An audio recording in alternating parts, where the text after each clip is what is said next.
میری آپا بہت سیدھی سادی اور معصوم تھی۔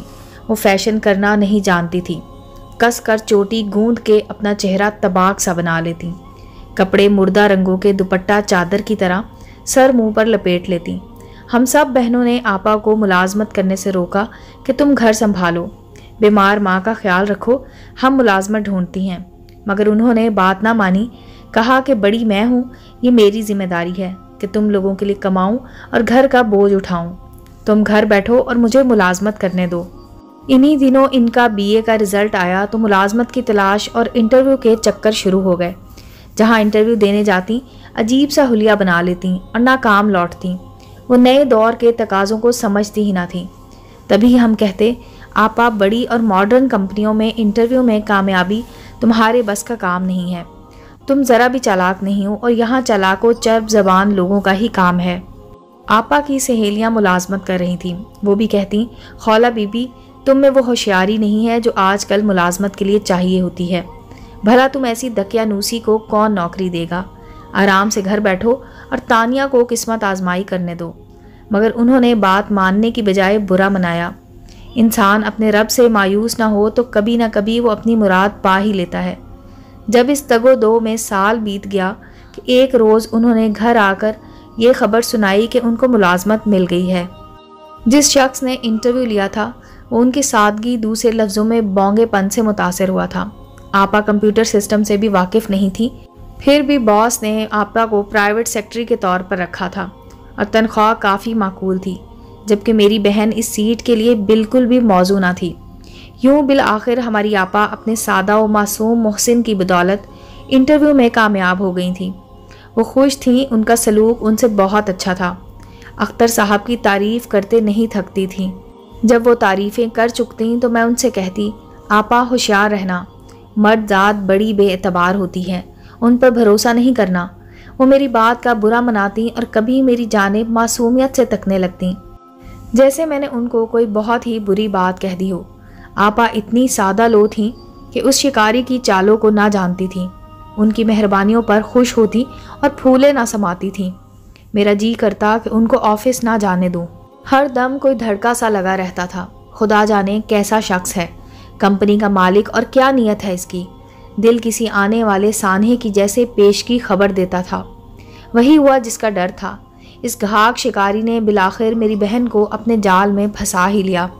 وہ 24 کے ان کی ایک خوبصورت دوشیزہ تھیں، مگر چہرے پر معصومیت بچوں جیسی تھی، جو ان کے رنگ و روپ میں نور سا چھلکائے رکھتی تھی، اور اسی حور بھرے روپ سے ہی ان کے مکھڑے پر بلا کی کشش تھی۔ اختر ملک نے ایک پوش علاقے میں خوبصورت فلیٹ لے رکھا تھا اور اس فلیٹ کو وہ اپنی تیش بھری زندگی کا سائبان سمجھتا تھا۔ اس کو بخوبی معلوم تھا کہ ہمارے سر سے بھی سائبان اٹھ چکا ہے۔ ابو کے انتقال کے بعد کنبے کا کوئی کفیل نہ رہا تھا، تبھی آپا کو گھر سے مجبوراً پہلی بار قدم نکالنے پڑے تھے۔ اختر صاحب نے اپنے دوستوں کے ساتھ اسی فلیٹ میں پرتعیش محفلیں منعقد کیا کرتے تھے۔ یہاں میں نوشی اور وہ سب کچھ ہوتا تھا جو ایک عیاش آدمی کر سکتا ہے۔ ایک روز کوئی فائل ڈھونڈنے کے بہانے وہ آپا کو اسی فلیٹ لے گیا، کہا کہ وہاں سارا بزنس کا ریکارڈ پڑا ہے، بہت اہم فائل ہے، اسے ڈھونڈنے میں میری مدد کرو۔ اعتماد جمانے کو اپنے ایک کلرک کو بھی ساتھ لے گیا، جس کو بعد میں کسی بہانے سے کھسکا دیا۔ بے خبر آپا، جس کا واسطہ اس قسم کے غیر مردوں سے کبھی نہ پڑا تھا، آنکھیں بند کر کے اپنے مہربان باس کے پیچھے چلتی ہوئی فلیٹ میں داخل ہو گئی۔ باس نے کہا تھا کہ ہمارا کلرک کچھ کاغذات لے کر ابھی واپس آ رہا ہے، وہ بھی اس اہم فائل کو ڈھونڈنے میں ہماری مدد کرے گا۔ آپا کو اس نے کمرے میں جانے کا اشارہ کیا اور خود واش روم چلا گیا۔ جب واپس لوٹا تو اس کی شکل بدلی ہوئی تھی اور چہرے سے شرافت کا نقاب اتر چکا تھا، اب وہ انسان سے حیوان کا روپ دھار چکا تھا۔ آپا غافل ہو کر اس فلیٹ میں داخل ہوئیں اور عمر بھر کا پچھتاوا دامن میں سمیٹ کر نکلیں۔ جانے کیسے گھر آئیں، غم سے نڈھال تھیں، کسی کو کچھ نہ بتایا کہ ان پر کیا قیامت گزر چکی ہے۔ سیدھی اپنے کمرے میں چلی گئیں اور 2 گھنٹے تک باہر نہ نکلیں، کھانے کا بھی نہ کہا۔ امی اپنے کمرے میں بیمار پڑی تھیں، ان کو نہیں معلوم تھا کہ خولہ آ چکی ہے۔ آپا کو کھانا میں ہی دیا کرتی تھی۔ شام تک جب انہوں نے نہ مانگا، میں ان کے کمرے میں گئی اور کھانے کا پوچھا۔ وہ بستر پر لیٹی چھت کو گھور رہی تھی، جیسے کوئی پتھر کی مورت ہو۔ رنگ اڑا ہوا تھا اور آنکھیں ویران تھیں۔